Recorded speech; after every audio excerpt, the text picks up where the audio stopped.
Olá, turma do primeiro ano. Meu nome é Ana Carolina e na videoaula dessa semana, 3, falaremos um pouco sobre equação do segundo grau, plano cartesiano e funções. Lembrando que a gente vai recapitular alguns pontos que serão importantes no decorrer dos PETs. Então, vamos começar. Primeiro, vamos falar de equação do segundo grau. Mas a primeira coisa que a gente precisa saber é o que de fato é uma equação do segundo grau. Então, a equação do segundo grau, ela vai ser toda a equação com uma incógnita expressa pela seguinte forma.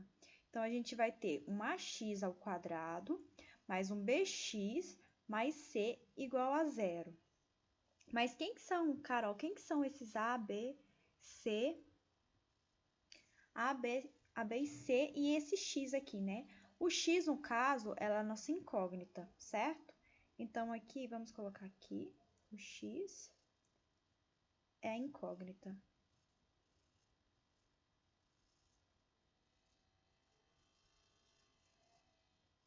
E o a, b e c, eles vão ser os coeficientes desses termos, né? Aqui no caso do termo x ao quadrado e daqui do termo b, né? E aqui não tem. Aqui é o termo independente, né? Quando a gente analisa no contexto de funções. Então, esses três vão ser coeficientes, certo? Então, a, b e c são coeficientes.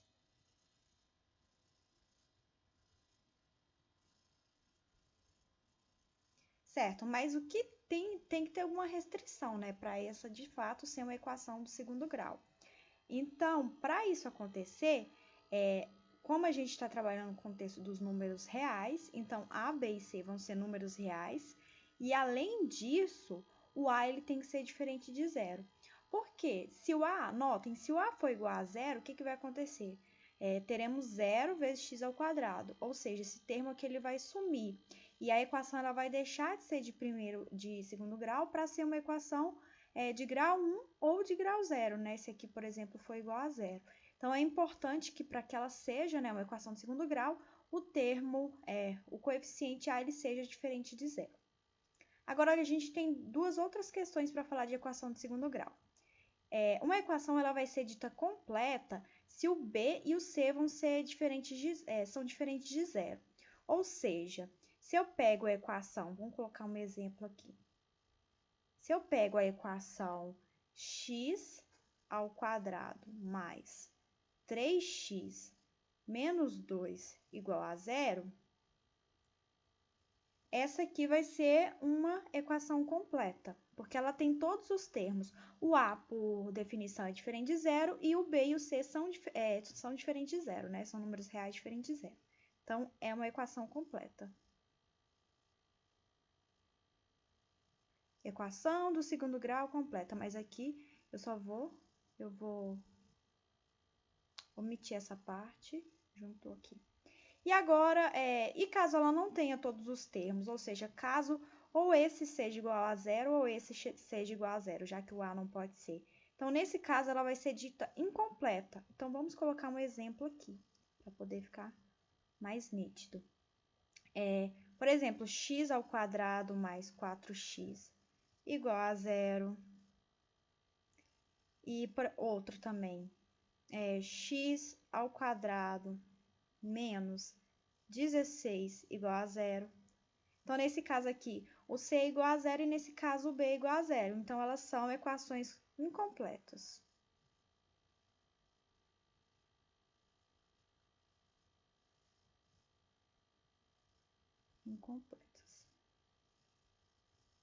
E aí, tá tranquilo? Espero que tenham compreendido a definição e essas duas diferenciações de quando ela é ou não completa. Então, vamos passar para frente. E agora a gente vai falar das raízes de uma equação de segundo grau. Então, o que é uma raiz primeiro, né? Então, lembrando que a raiz de uma equação de segundo grau, ela vai ser um valor x, né? Esse x aqui ele vai ser um número real, que se substituirmos aqui, certo? Lembrando que aqui a gente vai ter o a, vai ter o b e vai ter o c. Então, se a gente substitui o valor de x aqui, eu vou obter uma igualdade igual a zero. Eu vou obter uma igualdade, né, zero aqui, né? Então, vou anular minha igualdade como resultado. Então, uma equação de segundo grau, ela pode ter até duas raízes. O que isso significa? Então, a gente pode ter ou duas raízes, ou ter só uma real, no caso, né? Ou nenhuma real, certo? Isso aí vai depender. E se não tiver real, ela vai ter, né, o complexo, mas aqui a gente só está interessado em casos reais. Então, até duas raízes ela vai obter, a gente vai obter, né? Então, para encontrar essas fórmulas, para encontrar essas raízes, a gente vai usar a fórmula de Bhaskara. Então, eu falei muita coisa, falei o que é uma raiz, mas vamos de fato encontrar uma raiz de uma função. Então, vamos considerar os exemplos que a gente destacou anteriormente. Vamos pegar aquelas três equações. Vamos fazer só dois. Exemplo, vamos colocar a x ao quadrado mais 3x menos 2 igual a zero. Então, vamos encontrar as raízes. Então, vocês lembram qual que é a fórmula de Bhaskara? X igual a menos b mais ou menos raiz de delta sobre 2 vezes a. Mas quem que é esse delta? O delta, ele vai ser b ao quadrado menos 4 vezes a vezes c. Então, sabendo disso, né, não tem outra forma de encontrar essas raízes. Por exemplo, a gente podia colocar em evidência, fatorar o polinômio, mas aqui é melhor a gente ir por Bhaskara mesmo, né? Pode também olhar o da soma e da diferença, né? Tem várias estratégias, mas vamos pelo caminho mais longo. Então, primeiro encontrar a delta. Quem que é delta aqui? Então, 3, quem que é b? O que acompanha o x. Então, vai ser delta vai ser igual, nesse caso. Nossa, tá ficando linda a letra. 3 ao quadrado menos 4 vezes, quem é o a? O a é 1, né? Vezes menos 2. Ou seja, delta ele vai ser igual a 9 mais, porque aqui menos com mais, menos, menos com menos, mais, e aqui 8. Ou seja, 9 mais 8, 17, certo? E aí, o nosso delta é 17. Então, quem que vai ser x? X vai ser igual a menos b, quem é b? 3. Então, vai ser menos 3, mais ou menos raiz de 17 sobre 2 vezes a. O a é igual a 1, então aqui vai ficar 2. Então, aqui a gente vai ter duas raízes. Ó. A gente vai ter uma quando aqui vai ser mais, né, o delta, e quando vai ser menos. Então, o x1 vai ser igual, x', né? Vai ser menos 3 mais raiz de 17 sobre 2. E o x, duas linhas, vai ser menos 3 menos raiz de 17 sobre 2. Então, a gente pode aqui substituir que a gente vai encontrar zero, certo? E agora vamos para um exemplo mais simples, que vai dar para resolver sem Bhaskara. O que vai sempre funcionar é Bhaskara, mas a gente pode usar as outras estratégias de matemática, né? Então, por exemplo, x ao quadrado mais 4x igual a zero. Então, o que a gente pode fazer aqui? As raízes aqui no caso, são essas aqui, certo? Então, quem que vão ser as raízes aqui? X, eu posso colocar o x em evidência, então aqui vai ficar x mais 4 igual a zero. E quando que essa igualdade ela vai ser verdadeira? Quando x for igual a zero, porque se eu fizer zero vezes isso vai dar zero, e quando isso aqui também for igual a zero, né? Porque se eu multiplicar zero aqui por qualquer x vai dar zero, e aqui se for zero vai ser zero, né?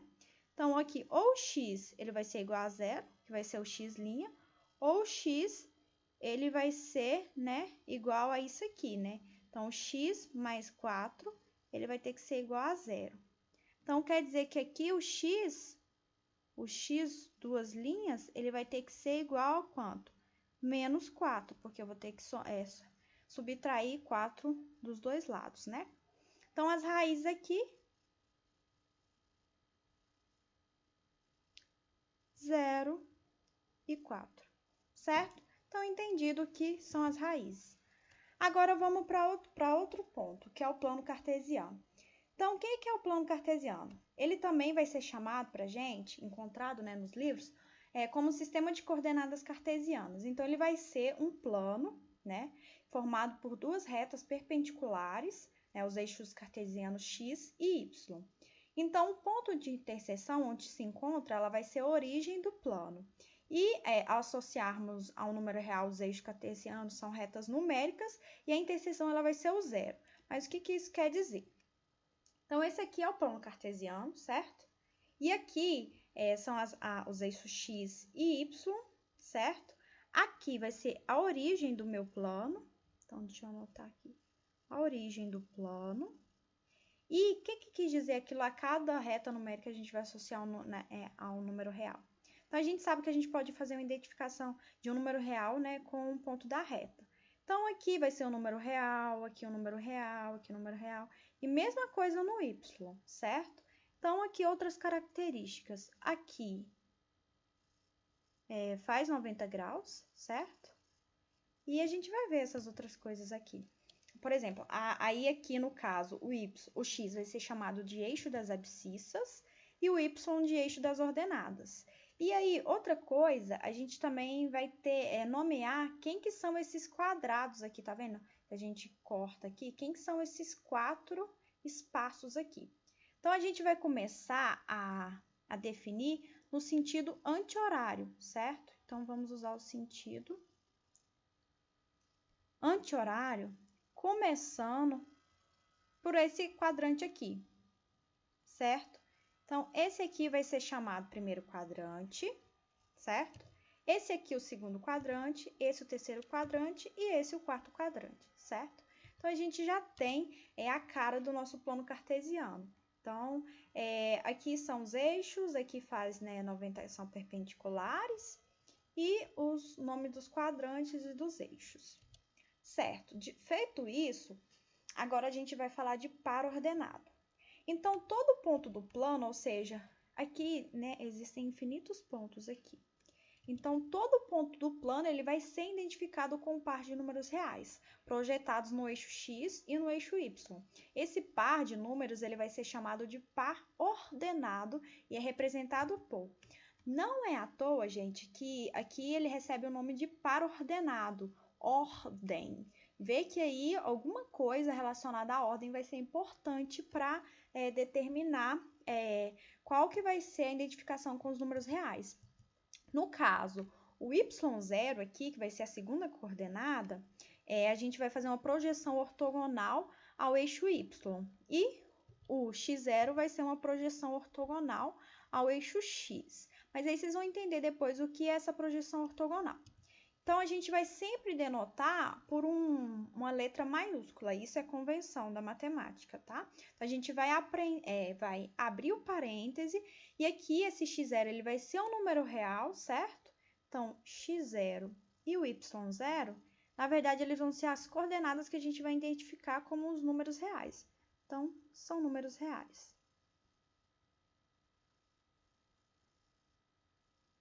Certo. E por que eu chamei a atenção de vocês aqui? Porque aqui a gente tem uma diferença muito grande nessa questão do que eu destaquei de ser par ordenado, né? Então, por exemplo, se eu pego, um P, que ele vai ser igual a 2, 3, e um Q, que vai ser igual a 3, 2, o P, ele é um ponto diferente do ponto Q. Se a gente estivesse no mundo dos conjuntos e falasse que esse conjunto P aqui era esse e o conjunto Q é esse, na verdade a gente estaria falando do mesmo conjunto. Só que aqui, como a gente está falando de par ordenado, a ordem importa. Então, nesse caso aqui, o P ele vai ser diferente de Q. Ou seja, se eu for generalizar, para um ponto P que tem as coordenadas x0, y0, ser igual a um ponto Q, que vai ter coordenadas x1 e y1, o que vai ter que acontecer? Eu vou ter que igualar as coordenadas, ou seja, x0 e y0, ele vai ter que ser igual a x1 y1. Ou seja, a minha primeira entrada aqui vai ter que ser o mesmo número real. E a segunda entrada para os dois, né? Vai ter que ser o mesmo número real. Ou seja, o x0 ele vai ter que ser igual ao x1. E, além disso, o y0 ele vai ter que ser igual ao y1. Então, para a gente ter igualdade de pares, né, do par, né, de pontos identificados no plano, tem que acontecer isso, né? Você vai ter que ter uma igualdade nas coordenadas. E aí, para poder trabalhar essa ideia de localização dos pontos, né, que eu falei daquela questão da identificação, vamos colocar aqui alguns pontos e escrever as coordenadas, fazer aquela projeção ortogonal. Então, digamos que eu tenho aqui o ponto P aqui, e aqui o ponto Q, e aqui o R. Certo. Então, vamos escrever expressar esses pontos como coordenadas com entradas reais, certo? Então, para obter o x0 lá, que a gente viu aqui, a gente vai ter que fazer uma projeção ortogonal ao eixo x.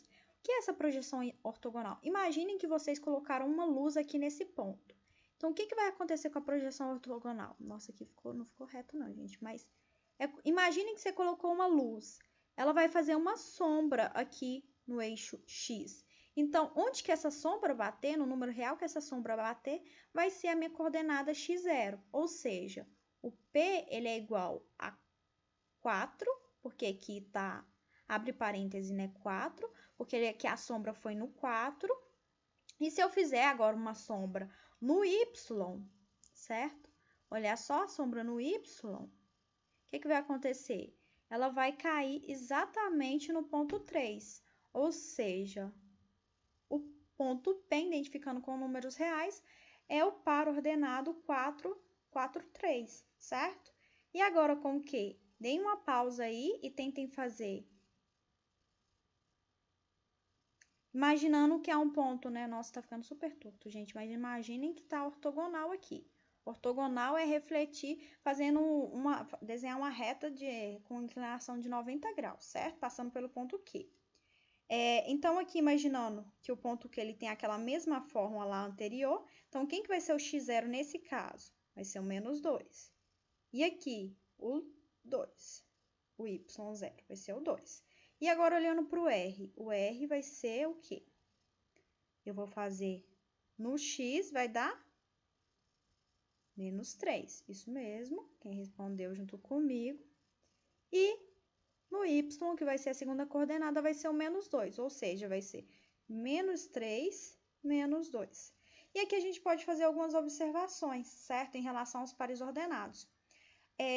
Se o ponto tiver aqui, a primeira coordenada ela vai ser sempre positiva no x e sempre positiva no y. E se tiver aqui, Carol, então ela vai ser sempre negativa no x, né, no x0, e vai ser positiva no y. E se tiver aqui, vai ser negativa no x0 e negativa no y0.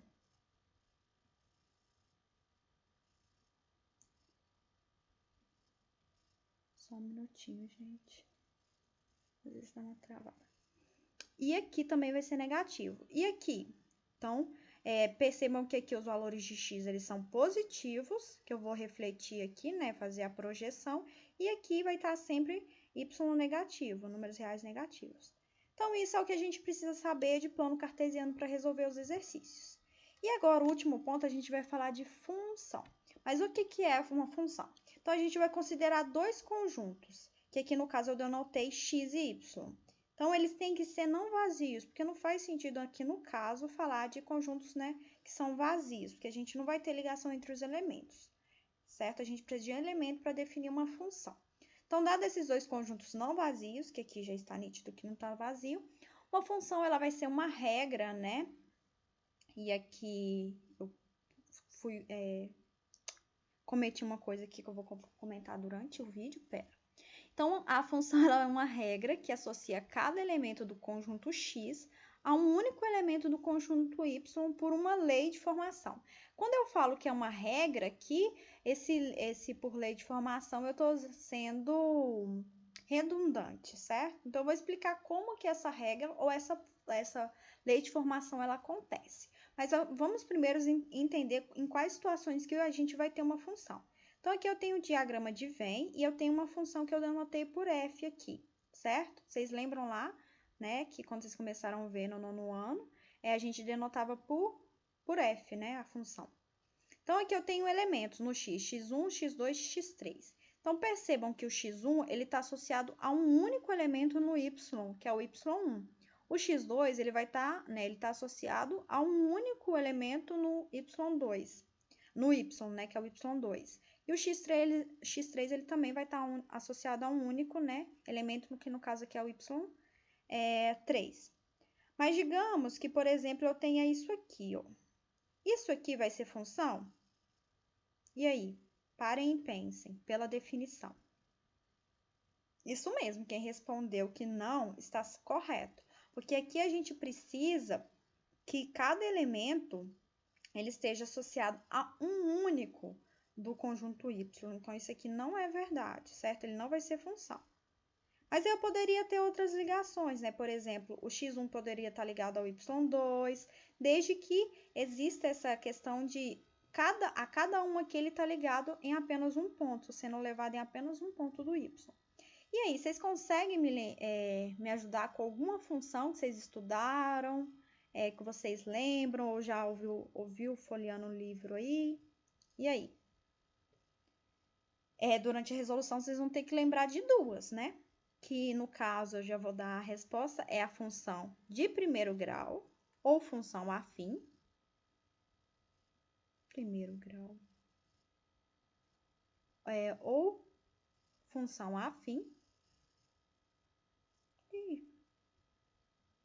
Gente, cena aqui ficou ruim.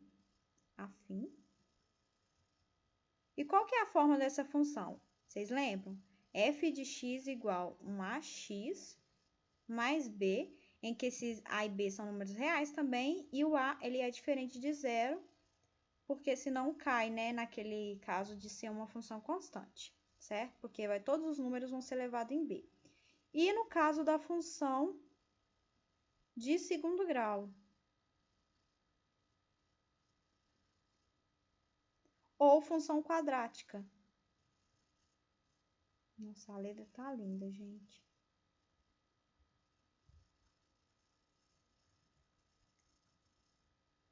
Certo. Então, ela vai ter a forma, vocês lembram?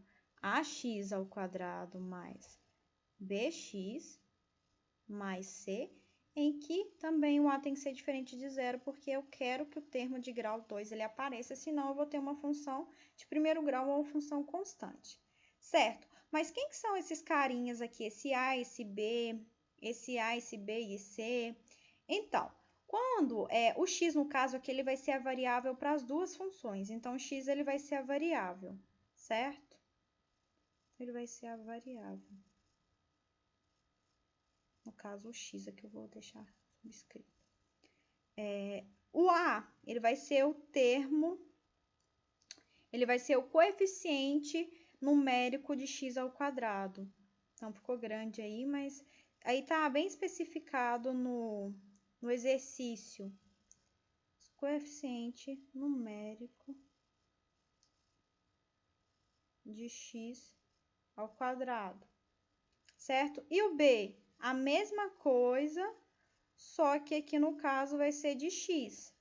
E no caso, o número real, que ele não vai estar acompanhado da variável, ele vai ser chamado de termo independente. Termo, nossa, a letra tá muito feia, gente. Independente. Certo? Então, aí, ao longo da resolução dos exercícios, vocês vão ter que fazer essas observações. E mais que isso, vocês lembram lá que a gente fazia, se a gente supor valores, né? Você vai ter aqui os valores de A, B e C. Então, se a gente supor valores para X, né? E começar a identificar esses pontos no plano, a gente vai conseguir fazer um esboço de qual seria a curva, né? De uma função do primeiro grau e de uma função do segundo grau. Então, no caso de uma função do primeiro grau, o gráfico ele vai ser sempre uma reta. E aqui no caso da função de segundo grau, ela vai ser uma parábola. Vocês vão perceber isso durante a resolução de exercícios. Vocês vão ter que treinar, então por isso que eu não fiz aqui para não ficar cansativo. Mas antes de finalizar o vídeo, que já deve ter ficado muito longo, a gente vai fazer um exemplo prático envolvendo função de segundo grau, já que o PET trouxe uma relacionando função do primeiro grau, certo? Aquela lá do etanol, que pede para olhar a quantidade de, quanto que ele ia gastar de uma cidade a outra, do Rio a São Paulo, se não me engano. Mas vamos fazer essa aqui de segundo grau. Então, ela é uma questão da UFSCar, que é a Universidade de São Carlos, que é em São Paulo. Ela fala o seguinte: uma bola, ao ser chutada num tiro de meta por um goleiro, numa partida de futebol, teve sua trajetória descrita pela equação h de t igual a menos 2t ao quadrado mais 8t, em que esse t é maior ou igual a zero, onde t é o tempo medido em segundos e h de t é a altura em metros da bola no instante t. Determine após o chute A, Daqui eu vou, no caso, fazer só o A, tinha 2 itens. O instante em que a bola retornará ao solo. Então, percebam que lá, isso aqui, gente, não confundam a cabeça, porque aqui no caso a variável é x, mas eu poderia colocar ela como t, como p, mas aqui é comum colocar x, E aqui, porque ele está falando de tempo, ele quis colocar, a pessoa que elaborou colocou t, Que é usual para tempo.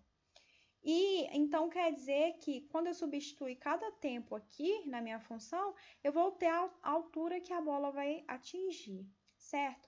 E por que aqui ele especificou que o t é maior ou igual a zero? Poderia ter t negativo, mas como a gente está falando de tempo, não faz sentido falar de um tempo que é negativo. Então, por isso que o t ele tem que ser maior ou igual a zero. Isso aqui é uma função do segundo grau, Por causa do grau aqui, que a gente percebe que a lei de formação é parecida com o que a gente fez. E aqui, para resolver, o que eu tenho que pensar? Que se eu fizer, por exemplo, imaginem que aqui, eu vou desenhar uma bola e o solo, nossa, gente, o solo, ele vai ser o eixo X. Estou tentando associar para falar em termos de função. Então, suponhamos que isso aqui ficou reto. E aqui é o eixo Y. E aqui o X. E que essa bola, vou fazer ela bem maior aqui, ó. Ela tá no começo, ela tá aqui na origem, certo? E aí, o goleiro, ele vai chutar a bola. Ele quer saber quanto que o primeiro instante, que a bola ela vai tocar no chão. E aqui, no caso, em qual que ela vai voltar, Então, eu tenho que saber primeiro, quando é que ela partiu daqui e quando que ela voltou, certo? Lembrando que aqui, como é negativo, vocês vão ver na revisão que a bola ela vai fazer isso aqui, ó. E vai cair aqui, certo? Então, depois de quanto tempo? Percebam, eu vou fazer de uma maneira estratégica, eu vou montar quem que seria aqui o X e o Y, No caso, os conjuntos. Então, aqui eu tenho os tempos e aqui eu tenho a altura que ela vai atingir. Que traduzindo para a gente vai ser o T e o H de T. Certo? Então, aqui a gente tem uma função H que vai associar essas duas coisas, certo? Então, no tempo zero, vamos começar do zero, Quando ele chutou a bola, qual que era a posição? Qual que era a altura? Ela, logicamente, igual a zero, porque basta que a gente substitua o t igual a zero, para obter quem que vai ser o h de t. Então, menos 2, zero ao quadrado, mais 8 vezes zero, que é zero. Ou seja, o zero vai ser levado no zero, certo? Nossa, vai ficar uma confusão aqui. O tempo 1, no tempo 1, qual que vai ser a altura da bola? Vai ser, aqui substituindo por 1 vai estar menos 2, mais 8, ou seja, 6. Então, a altura ela vai ser 6, certo? E aqui a gente pode considerar metros, tá? Porque no Sistema Internacional de Medidas, a padrão é o metro. Então, aqui vai ser 6, certo? Então, se eu faço com 2, vai dar quanto? vai dar 2 ao quadrado, 4, né? 4 vezes 2, 8. Então, menos 8 mais 16 vai dar 8. Isso. Nossa, eu tinha que fazer o diagrama de Venn maior. Tá ficando uma confusão, né, gente? O 3. E o 3 vai dar quanto? Vai dar 3 ao quadrado, 9, né? 9 vezes menos 2, menos 18, mais 3 vezes 8 vai dar 8, 16, 24. Então, 24 vai dar quanto? 6 de novo, né? Então, aqui vai ser 24 menos 18. Então, 6 de novo. Então, isso aqui vai ser elevado no 6. Certo? E aí, quem que vai ser o tempo 4? O 4 vai ser aqui, 4 ao quadrado, 16, vezes 2, isso, 16 vezes 2, 32. Então, menos 32, e aqui 8 vezes 4, que também é 32. Ou seja, eu tenho menos 32 mais 32. Ou seja, no instante 4, ele também vai ser elevado no zero. Ou seja, depois de t, no t igual a 0, ela vai estar no solo. E no t igual a 4, né? Ela vai retornar ao solo. Ou seja, a resposta do t, né? No caso aqui, se a gente fosse considerar em segundos, depois de 4 segundos, a bola ela vai retornar ao solo. E com isso a gente resolve o exercício. Mas a gente poderia resolver fatorando, né? Então, se a gente fatorasse, ia ficar o quê? H de t. Ia ficar até mais fácil, né? Mas eu quis fazer assim só para ver que pode ligar nos outros pontos. Só não pode acontecer de ligar em mais de um ponto. Porque não tem como ter ter um tempo e ter duas alturas diferentes. Então, a altura ela vai ser única no caso. Então, se a gente fatorasse aqui, colocasse em evidência, né? O t, ia ficar t que multiplica menos 2t e mais 8, igual a 0. Então, quanto que isso aqui vai ser, né? Igual a 0, que é o que a gente quer identificar, certo? Então, quando t é igual a 0, que é o nosso primeiro t, ou quando isso aqui é igual a 0. E se a gente resolve, a gente vai chegar justamente no 4. E com isso a gente resolve o exercício. Espero que vocês tenham gostado, tá? Nos acompanhem nas redes sociais e qualquer dúvida nos procurem no WhatsApp. Beijo e até a próxima!